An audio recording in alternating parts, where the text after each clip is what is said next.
Okay, I'll just get you to chat. Yep. Just say my name's whatever. Hi, Glenn. Anything. Okay. Yeah, just Bit nervous. Yeah, it's okay. Mm-hmm. Just a little bit. Yeah, I'll actually have you up a little bit higher. Yep. Easy. Done. Quite excited. Yeah. Uh-huh.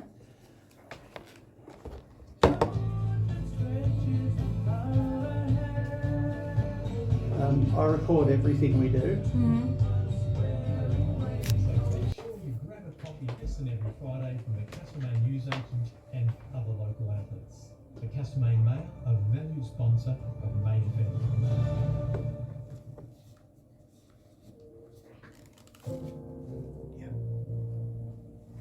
The Rabbit Hole Yeah, with you should Danny hear. Fells. Wednesday nights, 8 till 10 p.m. Spoken word music sandwiches. There's some moments that I probably can't answer what it is. Yeah. Sometimes I couldn't. That's okay. No, it's all right. Fill gaps easy. Yeah. 94.9 Maine FM.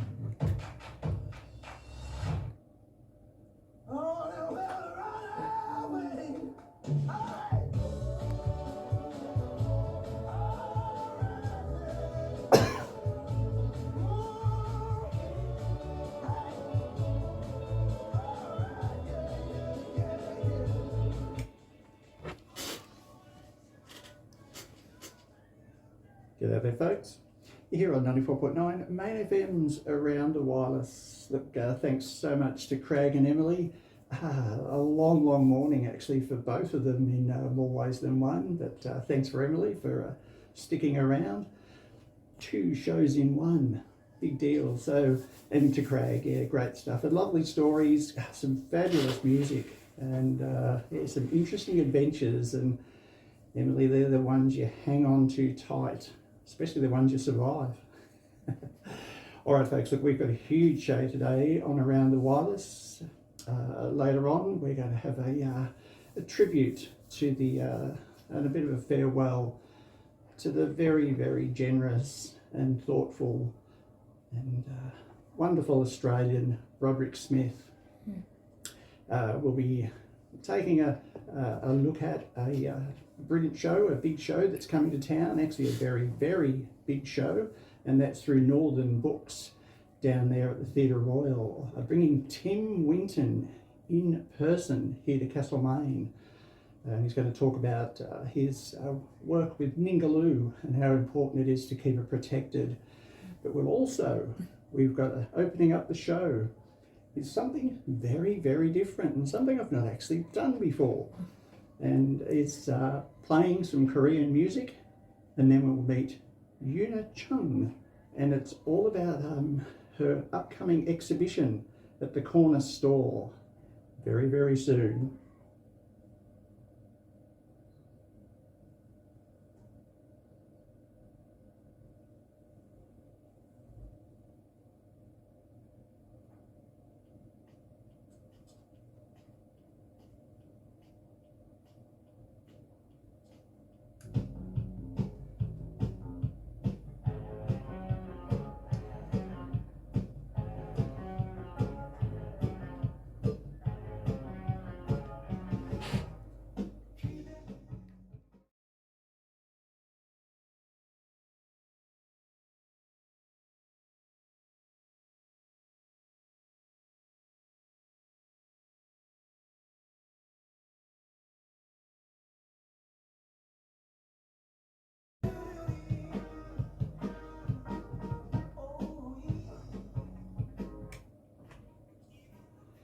Well, there you have it, folks. It's the first time I have ever played Korean music on radio.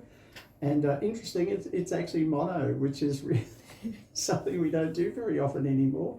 Look, I'd like to introduce you to Yuna. Sorry, is it Chun? Ton. The Ton. first one, yeah, Ton. Good. Yes. Oh, I'm so glad I got that right the first time round. Hey. Look, it is interesting how we perceive words. There, we see spelling, and our minds instantly, Yeah, I think there are like few different ways to spell my surname, but somehow I ended with CHUN, and then so I like just tricking people. Yeah. Fair enough. But look, folks, Una is a local artist and a fascinating one, and I think I actually went down and had a look at some of Una's work that will be going into this exhibition, and I'll just quickly read out. I wrote some single words. I like putting things into single words. Now, I won't talk about your canvas just yet, but it's certainly abstract. We get that. It's very, very meaningful because I picked up very, very quickly what was going on, which is not always the case when it comes to abstract. I was really excited. There's a lot of movement in it. It's joyful. It's wondrous, and it really made me smile. Aww. So, tell us a little bit more about you first, and then we'll talk a bit more about your art in a moment. Yep. Well, so my name is Yuna Tan, or my Korean name is Yunhwa. And it's a long story short. Used to live in Melbourne, and I went back to Korea, and then I was doing long distance with my then boyfriend Josh for about 8 years, and then we decided to get married in 2020. Yeah. Which it seemed really nice year. Yeah. Repeating numbers, and thing happened, and then fast forward, now I'm living in Castlemaine, and I want to know if there's any other Koreans living in Castlemaine. Oh, really? Yeah. Look, I have no idea in that, to be honest with you. But once again, I mean, to most people that doesn't really matter. Yeah. But I'm sure to someone that wants to have a little bit of connection with home. And so how long's it been that you've been away from Korea? So I moved to Castlemaine last year, but like April. So it's been 1 year. So it's not long. It's not long. Yeah. But I'm quite lucky that I have quite a lot of I met a lot of people, a lot of friends. I have like communities here, so I never really felt lonely. Yeah. But sometimes I just wonder if there's anyone. Not anybody out there. Yeah. All right. Well, look, I did have a look back at some of your art, and in particular when you work with cable and Creative Frame and made your video when you're in Melbourne with your exhibition. This is really very different to what you did then. Yes. With cable, yes, and also Josh's friend. That I think it was about 3 or 4 years ago in Melbourne. I did a show using installation, so it was threads and lots of installation going on, and the cable recorded the whole process. But then it was all kind of actually started from the painting, the one I'm going to exhibit in at the corner store. So it's pretty much like it is a fundamental kind of the main subject of my artwork. Is still similar. So still similar, still the same idea, but it's a different material. Yeah. So now the artwork itself is more talking about where you live or at the time rather than past, and it's more present. I think so. I think it is everything's connected, but I think I'm quite influenced by what's happening at the moment. Yeah. Because I try not to look back. I do that all the time. Look, I think we all do it. Even though we say we don't look back, I think everybody does tend to have some. We've got to have a connection with the past to be in the present. So that's fair enough. But it's better if we do live in the now. Yeah. I wish I had told myself that, but anyway. I think we did talk about when you came over to my studio, and then I kind of forgot. Okay, but so some of the work, subjects were from my past, or the things I used to play when I was young, like the puzzles and stuff, which I've been forget about it. And then I was cooperating with the surroundings at the moment, which is like, I think back when I first started, it was Melbourne. Yeah. So very geometric grids. And then now it's Castlemaine, so I'm trying to be more flory and maybe a bit more organic.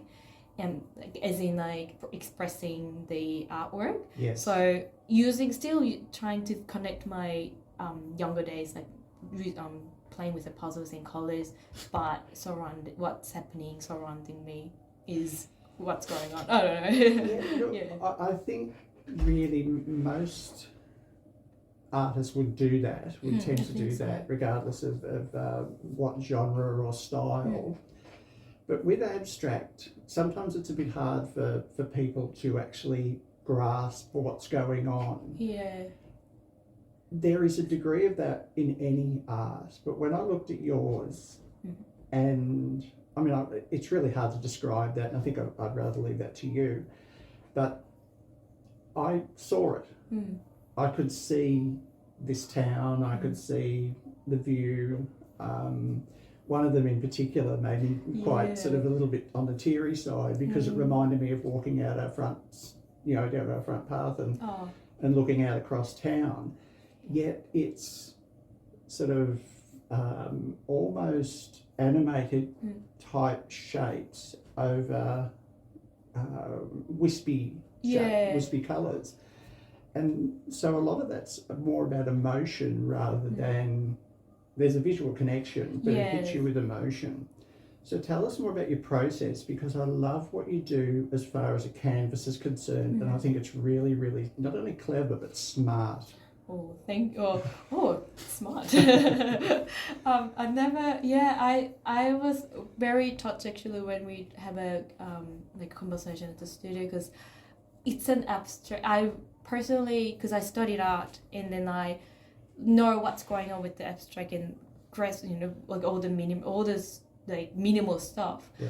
But then making the art with it, and then like trying to convince people is really difficult, and I wasn't really sure if I'm doing it right. Yeah. And then when you were saying, you can kind of grasp what's going on, and then have the emotions coming out, and I was just really glad to hear that. I was like, because every time I make artwork, I would think I just need one person. I don't really need 100 or 1,000 people to understand this. I just need one person, and then I got one person. Now I'll move on to another one then. I think it's similar to music. And so I've been making this artwork on wood panels. So it's a bit different to just like a cotton canvases. So wood panel, just like any wood things that you can see. So you can kind of see the wood grains underneath the paints that I did. So because I did actually leave some bits out, so you can see the grains, the wood, the original woods underneath it. Lovely. And then I also I use lots of masking tapes to make into like straight line shapes or circular shapes and everything. So just a little steps that I do. Yeah. Sorry, I'm just picking that up. That's all right. Look, I think what I did see with the wood grain is that in itself adds that magic, definite third dimension. When people paint on canvas or anything else, or a wall, whatever, to create the third dimension is often the most challenging part. Yeah. When it comes to abstract, that's a big layering process, or not necessarily big, but it is a sort of a layering process, is what I understand. And don't get me wrong, I'm not talking about some all-knowing art person, but the wood grain definitely gives it that third dimension. It gives it true depth, and it also, as you said, allows it to have that true organic appearance. There's no questioning it. There is the definite organic appearance when you're working with wood. Yes. What I didn't really grasp, even though you sort of did try and show me, how do you do that? Because that's so accurate in the way that your characters or your the scenes are displayed. How do you get it so definite? Because there's no scrubbing, or it doesn't appear to be. I mean, if you look really well. I'll bring a magnifying glass I know. next time. I mean, Josh picks up. He knows everything.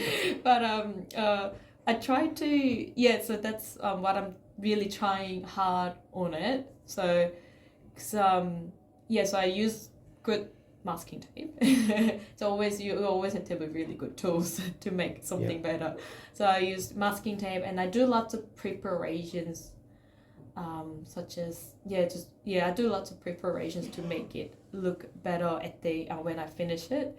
So it's just there's no really special skill. It's just a lot of little procedures that I cannot forget, which is really mundane sometimes. Yeah, but that's one of the lovely things about art. I think when people have their personal, everybody would learn a specific skill or a set of whatever it be. It's like guidelines, you know, they're the things we do, but then along the way, you'll pick up things that are very, very personal to you. Yeah. And I think they're those little things people tuck away and sort of say, that's mine. Nobody else can have it, you know. Yeah. So I think that's something that I did see in your art that I've seen art that has geometric shapes and has those almost characters moving across, whereas I've not seen them combined so fluidly. Right?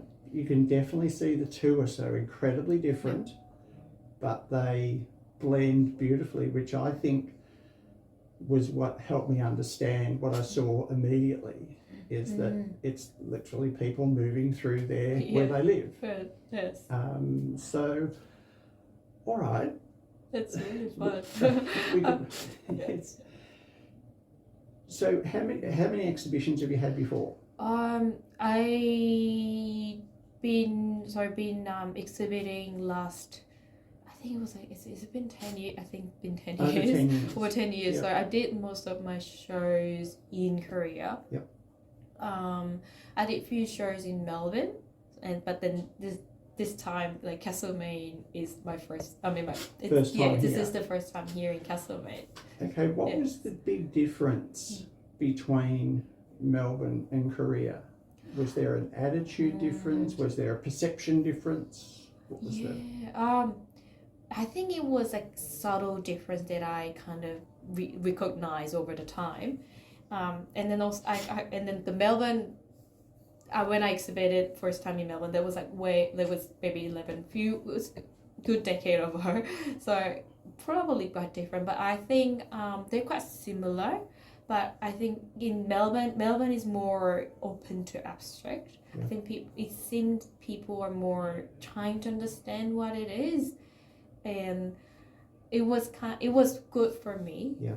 Because I think in Korea when I was showing abstract work, because I think we tended to understand it more. I think in Korea we wanted to understand what it is. Oh, okay. So. Sometimes it's good because they want to know what it is, but at the same time it's because then you have to rationalize your work, I think, in Korea. Oh, and that's not exactly how abstract works, is it? Yeah. So sometimes it feels like the abstract when I'm trying to explain it, because sometimes I cannot rationalize it, and then it takes really just too long to explain work. Yeah. And then by the time when you explained it, it's kind of like, okay. Thanks for explaining. Yeah, then you're sort of lost. Yeah, sort of lost. Yeah. But then but I was still happy to do abstract work because they're still people to understand what's going on. Yeah. You know, I had a really good people or the colleagues that they understand my work, so it was really good. But then Castlemaine, I can see people are a bit more open about any form of art. So I'm looking forward to have a show here. There's no doubt that people in Castlemaine accept and enjoy a great range of art, which is one of the terrific things about it. I think so. I don't think anything has actually been seen as the thing that's here. Everybody seems to explore whatever that the individual artist happens to be working with at the time. And people change, you know, people step from different styles, and certainly our attitudes change, our age changes, and all sorts of things change. And so in doing so, our emotions change. All right, well, what led you to approach the corner store, or did the corner store approach? How did that work? Because that's where your exhibition's going to be, is that? Yes, at the corner store. So I think I went to the corner store when it was at the corner store. At the Oh, so when you're still in town? yeah, so Yeah. I think that probably like one of the first time I visited Castlemaine like a Yeah. few years back, and I was like, oh yeah, I really like this the shop and spent money. Yes. And then I came here, and of course the corner store is the place that I visited, and then I saw they have a really good new gallery space, and then it was really nice and good size. And then keeping my eye on like when do they have their because they put opportunities on Instagram, I think, Mhm. and I was keeping my eye on. I'm like, I would do this, and then when they had the notice came out, and I was like, I'll go for it.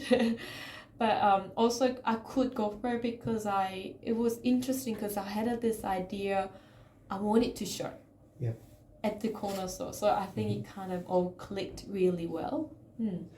Actually, it's interesting. I hadn't realised it until I looked up the corner store's website and that, and then I suddenly remembered their sign, and there was something about their sign and your tones that just went click, and I thought, now this will work. This will actually work because your tones are very, very subtle. Yes. Yeah. I think so. Is there any reason why you work in such subtle tones? Oh, I've been trying to think why for a really long time. I don't know. But I think there's a few. These days I like blue and then a bit more like a reddish kind of thing. But I have no idea. This is an honest answer. Yeah, no, that's okay. I have no idea. But I think I think because I tend to use a lot of pastel colors, if I say, lots of whites in it, because I think it kind of makes everything it's not like 100% what it is. I think I like that kind of sense of it. Like nothing's really certain. So I think one of the reasons why I mix two or different colors together to make a gradation kind of background is because nothing is quite certain. Right. Okay. I like those transitions. Well, that's interesting because I was trying to imagine your paintings, your art in more solid colours. Yeah. And I think it would have been almost aggressive. Like oppressing even people when they're in darker times. Whereas there seems to be, it's a very, very, I see it as quite a thoughtful way of looking at the town. There's no opinion. It's just simply the town going along in its merry way, and hopefully people enjoying life here, which I do think most people do. Look, there's always sadness, and we understand that, but I do think most people enjoy living here, and I do think people will enjoy your work. Oh, hopefully. So well, I got you, so. I'm the one. Okay. So it's actually going to be coming to, now. I've got to ask you. All right, I felt really, really bad about this. I didn't ask you about what it was titled. Oh no! I know. I just this morning I was thinking like I think I haven't really talked about the title because I really like this title. So the title is Midland Highway. And I find that kind of interesting because it works more on just a road name, and I don't think it's meant to be just a road name. It's more what's happening, in the mid. And there's, I have to say, there's one particular piece that I saw and instantly saw town. Oh, because yes. I've seen town from the air. Yes. And I just thought, wow, that's Castlemaine. That's the town. That's the way the town is. It's long and stretched out, and it's a bit skinny, stuck in the middle. Yeah. And so I think Midland is almost saying, not necessarily a road name, but saying we're in the Midlands. Because when I first saw the name Midland Highway, I think it was maybe on the way from Melbourne or the way. And I was thinking like that's a really, really great name for what it is. That's what I felt. Because I wasn't I wasn't here for I didn't go. We couldn't even travel in like last 2 years. Yep. And then suddenly I came here, Castlemaine, and then when we were just driving through, it was just so bizarre. It was just such a. I was thinking, this is such a weird place to be, because there's nothing, or there's something, but like we are on the way, and then we're in the. It just feels like continually we're in the middle of something. Yes. Oh, lovely. I think that's so terrific. Mm. Look, it's coming to the corner store. So that it's called the Midland Highway Exposition, and it's Unitron. It's on the 20th of May to the 17th of June. Mm-hmm. Correct? Yep. At the corner store, and it's the corner store merchants, isn't it? Yes, it is. Yes. I keep leaving that off. I always feel a bit funny, but they are such great supporters of art in this town. Yes. And have a look at their website. I've put links up on all of my Facebook things to both you and to the corner store merchants. So look, it's been lovely to chat to you. Oh, thank you. And we wish you all the very, very best with it, and we'll make sure we pop in and have a look and see how it's going. And yeah, look, you're more than welcome any time to come and talk about whatever you like. It's even really if you fun, yeah. want to talk about home or wherever home is now. Yeah, This is home, isn't it? I know, yeah. I do sometimes like say, oh, my mum's home, my home. Yeah. Yeah. So yeah, thank you for all this opportunity. This is really good. It's a pleasure. Yeah, time goes really fast. All right, just so I don't forget, what's the actual album we were playing Oh from? yes. So it's Korean rock band called 송골매. I think it's like a name. It's a name of a eagle, I think. Okay. They're from 80s. It's the vinyl is from my uncle. Yeah. We got this whole box of records, kind of snatched. They said they didn't want it, and then I really like this first song. What that we will listen to. It was called "The Moment I Saw You First Time," and the vocal he does the radio in Korea. I think he's been doing that for 30 something years. Golly. So it's the same radios. And that's basically the music you heard when you were younger, even though it's 80s Yes. music, that's Yeah. music that you sort of heard It's at home. yeah, it does really feel like a home kind of music. It's kind of funny because I've never really actually listened to the whole album until now, and then when I first heard it, I'm like, I really love this song. I really love this album. Yeah. Look, it's lovely to chat with you, Una, and yes, time does go incredibly fast in here. So, look, take care, enjoy your exhibition, enjoy certainly the art that you keep doing, and I'm sure the town with, and we'll catch you next time. Yes, thank you. Thank you so much. Thank Well, you. here's a little bit more of the song we actually came in, and because the sing's as your favourite, let's play a little bit more of it. Thank you. Back with a little bit more on Around the Wireless very, very soon.